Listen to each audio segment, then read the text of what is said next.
So you guys got to remember, from the time of the Egyptians, there was no European influence. There was no takeover yet.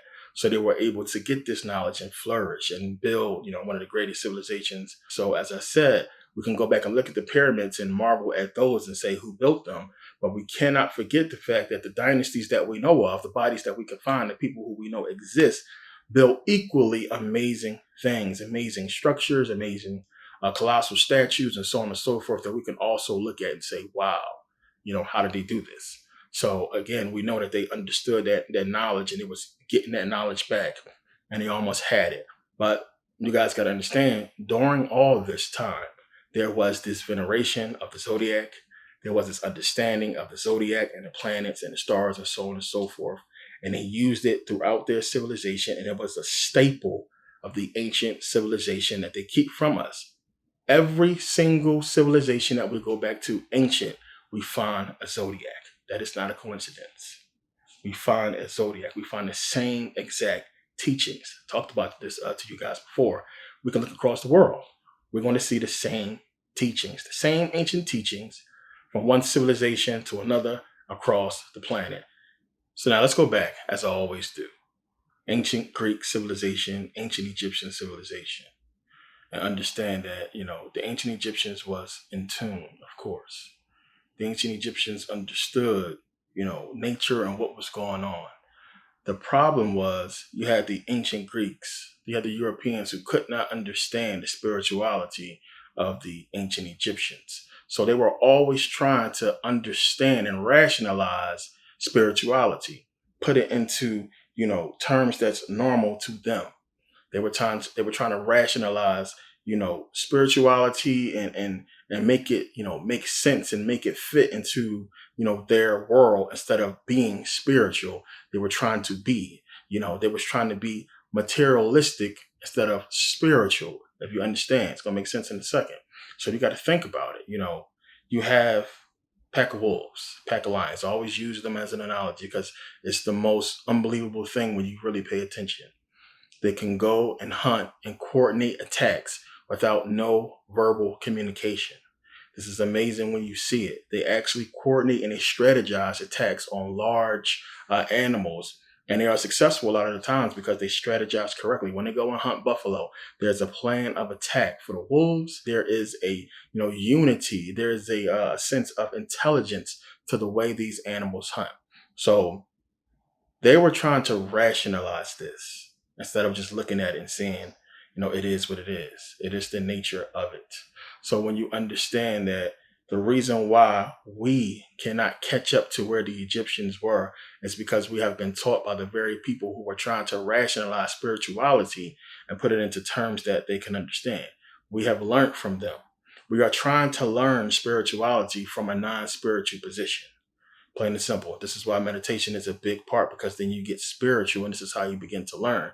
Instead of you being this whole materialistic mind frame, this materialistic person that's trying to rationalize things and put it into terms instead of just letting it be. So it makes perfect sense that the ancient Egyptians wrote in hieroglyphs, that their pictographs were so their people can understand. You would have to be spiritual and in the know. You wouldn't be sitting there trying to figure it out. It would just be. You understand? It would just be a feeling. You would just feel it. The way we feel negativity, the way we feel love and joy and happiness, you would just feel it. You will look at something and know it instead of you trying to ABC 1, 2, 3. And this is what the Greeks were doing. And this is why it was so hard for them to pick this up, because they can never grasp the true spirituality of what the ancients was doing. So, and them trying to rationalize everything, they came up with 4 concepts. They got the last 2 after the first 2. So the first 2 concepts that they came across was transcendence and immanence, which would give them pantheism and panentheism. So let's look at immanence. It says, the doctrine or theory of immanence holds that the divine encompasses or is manifested in the material world. So understand, these are Greeks trying to rationalize spirituality, or God, so to speak. It is held by some philosophical and metaphysical theories of divine presence. Immanence is usually applied in monotheistic, pantheistic, pandeistic, or panentheistic faiths to suggest that the spiritual world permeates the mundane. It is often contrasted with theories of transcendence, in which the divine is seen to be outside the material world. And understand, look what it's saying here. Major faiths commonly devote significant philosophical efforts to explaining the relationship between immanence and transcendence, but do so in different ways, such as, and you can see here casting immanence as a characteristic of transcendence, God, common in Abrahamic religion. So understand what it's telling you here, that before they came up with these religions, this is what they understood. Now let's go to transcendence. In religion, transcendence refers to the aspect of God's nature and power which is wholly independent of the material universe, beyond all physical laws. This is contrasted with immanence, where a God is said to be fully present in the physical world and thus accessible to creatures in various ways. In religious experience, transcendence is a state of being that has overcome the limitations of physical existence and by some definition has also become independent of it. This is typically manifested in prayer, seances, meditation, psychedelics, and paranormal visions. It is affirmed in various religious traditions concept of the divine, which contrasts with the notion of a God or the absolute that exists exclusively in the physical order, immanentism, or indistinguishable from it, pantheism. Transcendence can be attributed to the divine not only in its being, but also in its knowledge. Thus, God may transcend both the universe and knowledge is beyond the grasp of the human mind. Although transcendence is defined as the opposite of immanence, the two are not necessarily mutually exclusive. Some theologians and metaphysicians of various religious traditions affirm that a God is both within and beyond the universe, panentheism, in it but not of it, simultaneously pervading it and surpassing it. Pantheism. The term pantheism is a modern one, possibly first appearing in the writing of the Irish freethinker John Toland, and constructed from the Greek roots pan, all, and theos, God. But if not the name, the ideas themselves are very ancient, and any survey of the history of philosophy will uncover numerous pantheists or pantheistically inclined thinkers. Although it should also be noted that in many cases, all that history has preserved for us are secondhand reportings of attributed doctrines, any reconstruction of which is too conjectural to provide much by way of philosophical illumination. At its most general, pantheism may be understood positively as the view that God is identical with the cosmos, the view that there exists nothing which is outside of God, or else negatively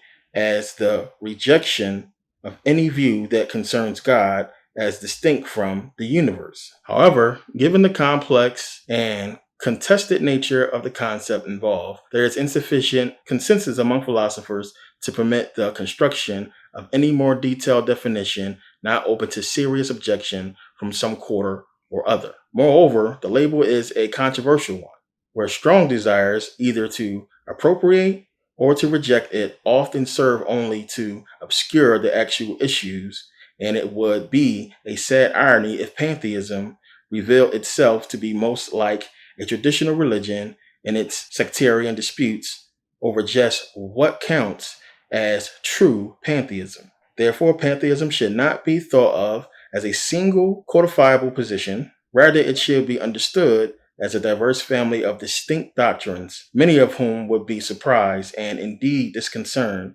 to find themselves regarded as members of a single household. Further, since the concept has porous and disputed boundaries, there is no clear consensus on just who qualifies, no distinctive roll call of past pantheists, given this situation. That range of things that may be usefully said about all pantheists is perhaps limited, but nonetheless, a variety of concepts may be clarified, the nature of contentious issues explored, and the range of possible options more precisely mapped out. Okay, panentheism, meaning all in God, from the Greek pan, all, theos, God, is the belief that the divine pervades and interpenetrates every part of the universe and also extends beyond space and time. The term was coined by German philosopher Karl Kraus in 1828 to distinguish the ideas of George Wilhelm Friedrich Hegel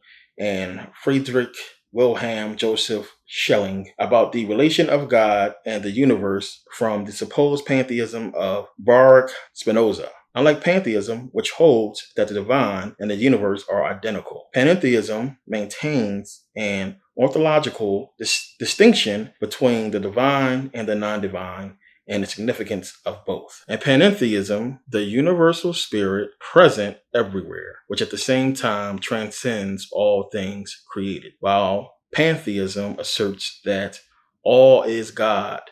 Panentheism claims that God is greater than the universe.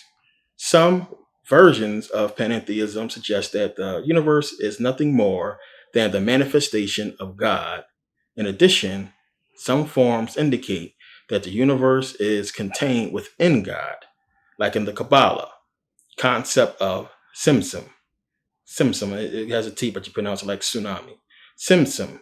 Also, much Hindu thought is highly characterized by panentheism and pantheism.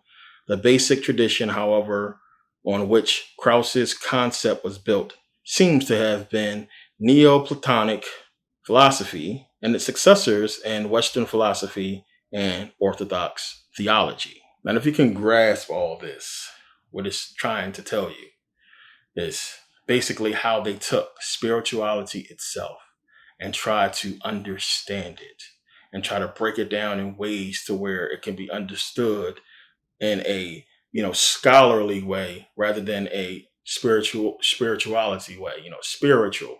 So I talked about this before. When you have to understand that you're talking about a civilization of people that live spiritual lives. You can go into many civilizations and you see Africans still living primitively, and their language are more tones. It's tonal. It's like musical almost, so you can understand, spiritual, which we're going to really make that connection between music and spirituality in this video like you've never seen before. So they were trying to grasp this concept of not feeling but thinking, not being but doing, and it's just you walk the way you're supposed to walk.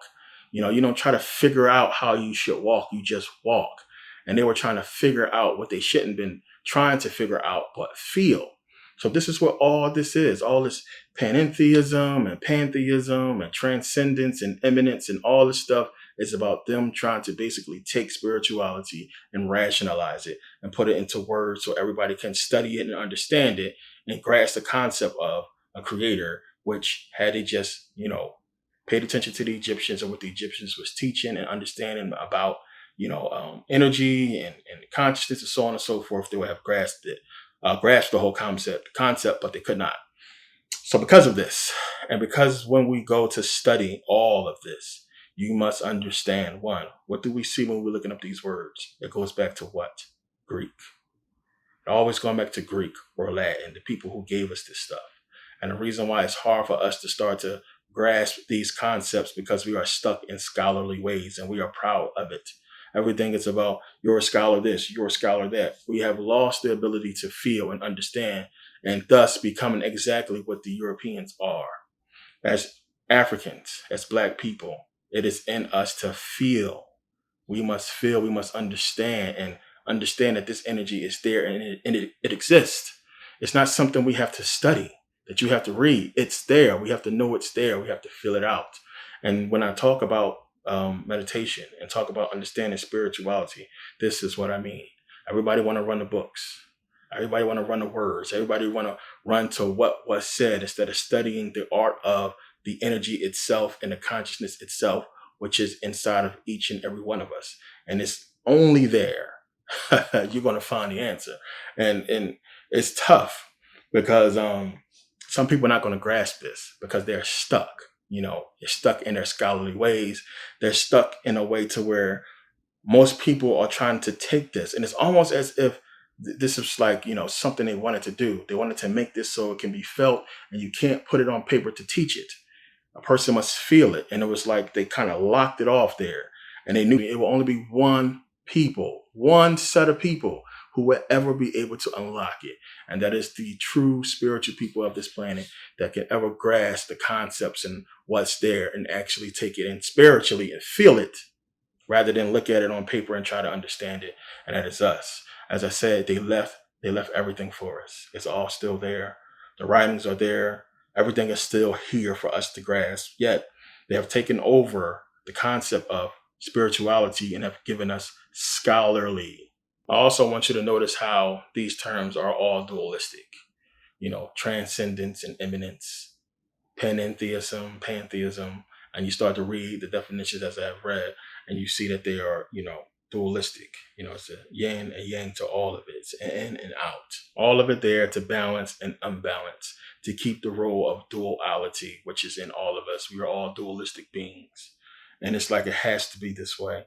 But in there, don't get me wrong, in there, trying to understand on a scholarly way, they were right in many ways the way they put it, and we have to, in some shape or form, be thankful for the scholarly part of it because, it kind of sort of gave us the knowledge to understand what's being said. But, we just took on the knowledge because most people are just trying to prove to other people. They ain't really trying to grasp the spirituality for themselves. They're just trying to be able to teach it and say, I know this and you don't.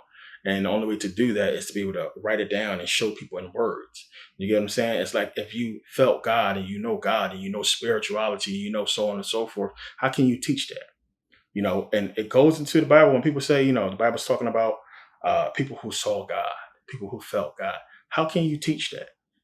You can't teach that. I can't go to you and say, I felt the presence of God, which is feeling the presence of yourself, feeling your own energy. How do I say that to you? How did I say that to you to where you can understand that what I'm saying is true? I can't write that on a piece of paper and get you to accept that. It's like, okay, well, you're going to look at me like I'm crazy. It's something that has to be felt within. And then only those who felt it as well can gel with you. They can relate. Y'all are both in tune now because they know what you're talking about. You guys are connected. And then in that process, the whole civilization of the ancient Egyptians was connected. They were one because they all understood, and it was easy for them.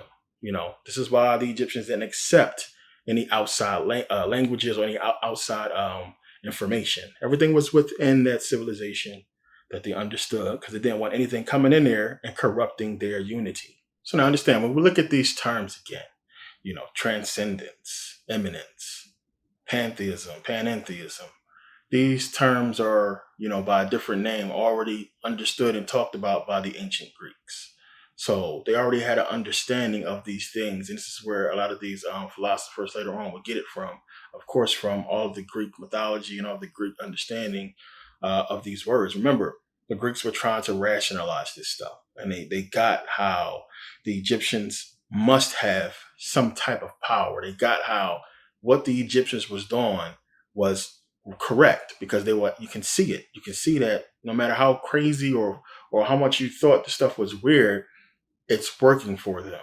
So by them not being able to grasp it spiritually because of the lack of melanin and the lack of them being born into a civilization where it's all about spirituality, them trying to rationalize it in a way for them to understand this is what they came up with. But when you look at it, what is it really? What are we talking about here? Talking about consciousness and energy and how consciousness transcends the physical universe and inhabits the unseen spiritual universe. And we know that the ancient Egyptians, they believed that, there was gods in everything, goddesses in everything, netters, netterus in everything. So now, why did the ancient Egyptians believe that there was this, divine essence in all beings? Because they understood vibration. They understood that we were all energetic, vibrational beings, plain and simple. Everything vibrates. Everything is made of atoms, and they all vibrate. This was the concept that they grasped early. So the universe is like, cosmic radio playing a song, and you have to, be able to hear that song and get in tune with it, vibrate with it, so you can get in tune with this cosmic song.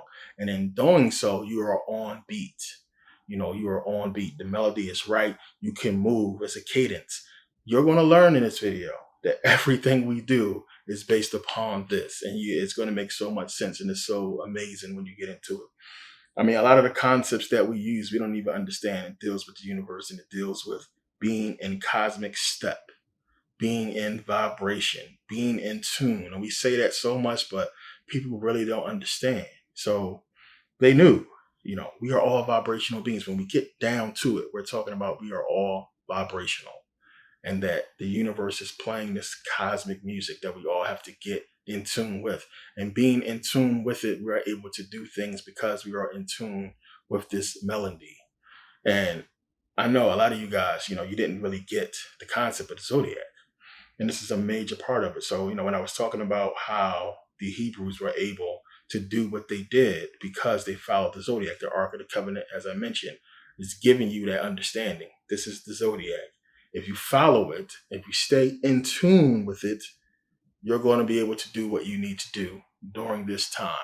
Times will change. You must change with the times. You must stay in cosmic step in order to be in tune with the universal orchestra. And this is what they understood. So it's going to make a lot of sense. So they grasped this concept. And in grasping this concept, they acted accordingly. So now understand, the ancient Egyptians knew that the stars and the planets had a direct effect on this planet. Now it says here, astrology, which holds that there is a direct correlation between astronomical phenomena and experiences in the human world, played an integral role in the belief system of the ancient Egyptians. Although the advent of astrology has largely been associated with the Babylonians, some historians have argued that they learned their astrological knowledge from the priests of Egypt. Despite this debate, it is clear that the ancient Egyptian civilization made its own contributions to astrology.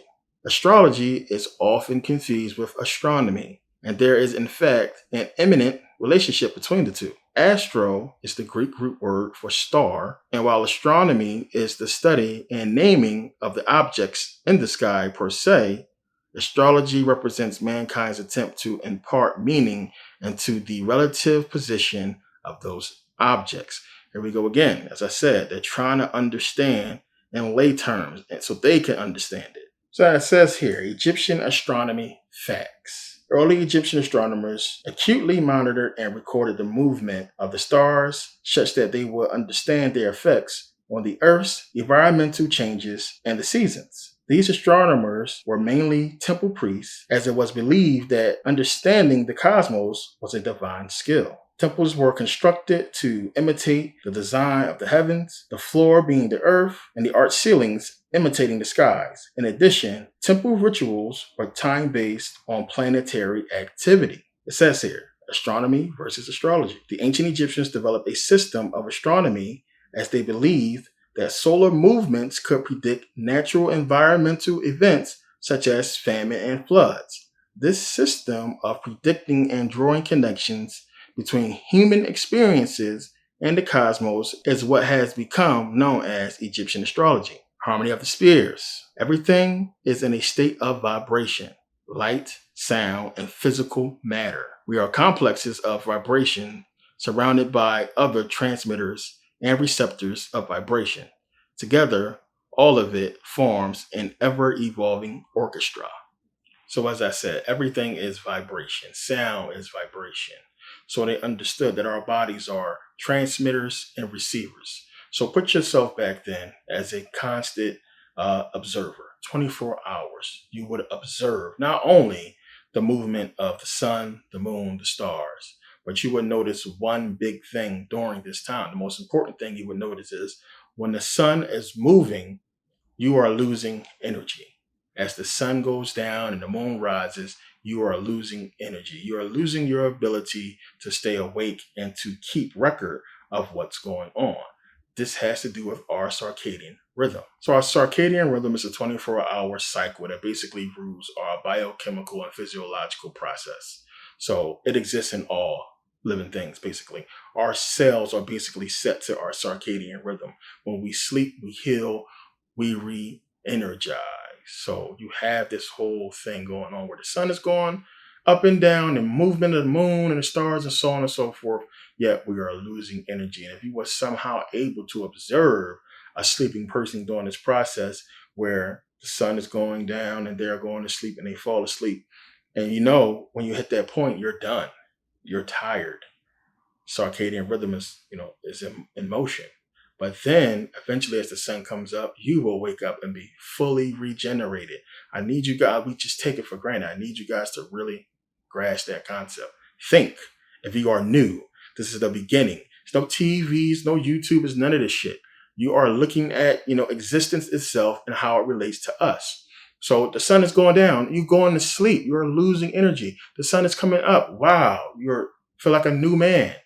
Think back then. What would you think the sun is? The sun is God. The sun is taking our energy and it's giving it back to us. But then, you're smart enough to understand that there's a different process to this. What is that about? So they understood that, this is this biological clock. It's this energy. It's this something that exists. You can't see a tether from your body to the sun. So you understand that you're absorbing this energy. You're taking it in, you're receiving, you're transmitting, because we can all feel each other's energy. And they're trying to process all this stuff that's going on. And I'm talking in terms of the Greeks here, whereas you had the spiritual civilizations that didn't ask any questions. They accepted it, they knew what it was. Whereas looking at it as an observer on the Greek side, you're like, damn. On the white man's side, you're like, okay, how do I explain this? And you're writing it down. Whereas lion, tiger, bear, animal, rabbit, turtle, they're not, where's the pen and paper? They're not trying to figure this shit out. There's no reason for them to try to figure it out. They get it. They already know it's in them. Whereas we who fell in consciousness, we who have lost what we once known, we're trying to pick it up. Whereas the Egyptians just somehow they had to know. And they marched up to Kemet and they knew and they built and they kept going in hopes of remembering what they once were, and they were getting closer to it. Where when you had the the Greeks looking at these people like, they are relentless. They get it. What's going on? How come we cannot? Okay, they won't let us in the mystery school. 40 years. Well, how can I take what they have and try to rationalize it and put it into an understanding where I can get people to understand and make sense of what they're doing? So as I said, you will look at the sun as God, and you realize that, sun goes down, you lose energy. And the Bible talks about, and all these preachers talk about how God will wake you up in the morning. I talked about the Saprachi asthmatic nucleus and how when the sun, first light hits your eyelids, that begins the awakening process where, the Saprachi asthmatic nucleus, which is basically regulating your hormone, which is going to reduce the amount of melatonin from your bloodstream, thus allowing you to awake. And it's the reverse at nighttime, where it's putting melatonin into your bloodstream, which is causing you to go to sleep. This is the sleep and awakening process caused by the sun itself. So they will understand that as well. So the ancient Egyptians understood the electromagnetic field of our hearts and our brain, and how it was in sync with the electromagnetic field of the earth, and how you can also see that animals also are in tune with that electromagnetic field and how animals use it to migrate and navigate. We can also look at the sun. We know that certain animals give birth based on certain lunar cycles. They migrate based on certain lunar cycles. They use the moon to navigate. They use the Earth's electromagnetic field to navigate. And we can look at the sun, the moon, and Earth itself and see how they have effects on people on this planet, on animals, and on humans. So what about the rest of the planets? So there's this certain harmony to Earth, this cycle that exists, and we see how everything plays off each other, how the rain helps the crops grow and the animals eat the crops and we eat the animals and bugs and so on and so forth, all live off this natural balance that the Earth has, and it works. There's this certain synchronicity to the planet. So they looked at this and said, is it the same with the other planets? If there's a certain synchronicity with us, the sun, the moon, and other stars or what have you, what about the rest of these planets? What about them? Do they have a cosmic synchronicity that they need to know about? And of course, they do. So now it says here, the cosmos as orderly system. Before dealing with the subject of how to apply this knowledge, it is important that one understand two things. One, the cosmos as an orderly system rather than a chaos. Two, the significance of celestial influence on our biophysiological system. Let's start with the first point. Our little solar system is neatly arranged as tones in a chord. The distance of the planets to the sun follow a neat mathematical order which is described by Bode's law. Assign a number to each planet in order starting with Mercury, counting the asteroid belt between Mars and Jupiter, which most probably used to be a planet too. Then pick a planet and add 4 to its number, then divide by 10. This gives you the planet's distance in astronomical units from the sun. Pythagoras was the first to coin the term harmony of the spheres. It reflects the idea that the whole cosmic plan has an intimate connection between the laws of mathematics and of music in time and space. Aristotle characterized the Pythagorean philosophy as having reduced all things to numbers or elements of numbers, and described the whole universe as a harmonia and a number. This idea was later studied by Kepler and still in present times. This science and the relationship with the golden ratio are being yet further investigated. This brings us to the second point that needs to be understood: the celestial influence on our biophysiological system. The central nervous system and the regulation of endocrine glands as transformers of the life energy are intimately connected to the circadian rhythm. A number of researchers, for example, Rodney Collin, go further and relate various functions in the body of man to specific planetary influences. Without going into detail, it is safe to establish that man, as a microcosm, is connected to the macrocosm in which he/she lives. The day and night, the cycles of the moon, but also possibly finer vibratory forces transmitted by the planets. So this is going to be a shock to a lot of people, but a lot of you guys know this already. But the ancients already knew that the planets emitted a frequency and a sound. Each planet emitted a frequency and a sound from major to minor tones, just like in music. So these frequencies, this sound together is called the harmony of the universe. Take a look.